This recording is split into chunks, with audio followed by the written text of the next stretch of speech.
Hello and welcome back. It is Novelicious.com and it is of course my bi-weekly feature of Beat the Block with Cheska Reviews. If you've got anything you want me to tackle in future weeks, then send me an email, cheska@novelicious.com.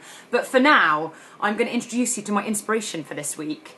It is, of course, one of the greatest authors of all time. Yes, it is Jilly Cooper, and frankly it isn't even about score. I just kind of grabbed this off my shelf. I has all her books, I absolutely love her, and I found her incredibly helpful for my top tip this week. So I'm someone who, I didn't do an MA and I'm self-taught I suppose. I've got a history degree but no sort of writing training, and I found that when I was writing books I wanted to know what the big greats that I loved did, and I think with Jilly what I really learnt was how to build up a hero. I was always wondering how she got me to just absolutely fall in love with her men, and even when they were just absolute nightmarish men like Rupert Campbell Black, I was still desperate for them to get together with that heroine.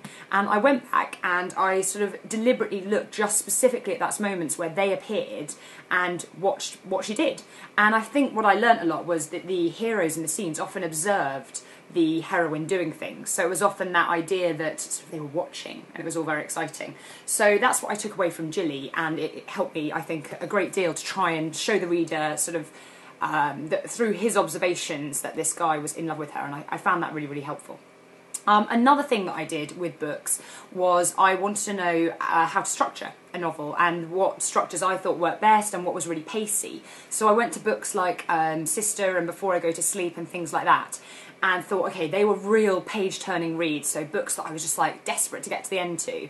And I thought, well, where do they leave us? You know, where were the cliffhangers? Why did I want to turn the page so much? What were they doing that made me keep reading and keep reading at pace? And for me, it was a case of breaking down the chapters and discovering what kind of action there was in them and where they'd dipped in those moments where you were like, oh my God, I have to find out what happens next.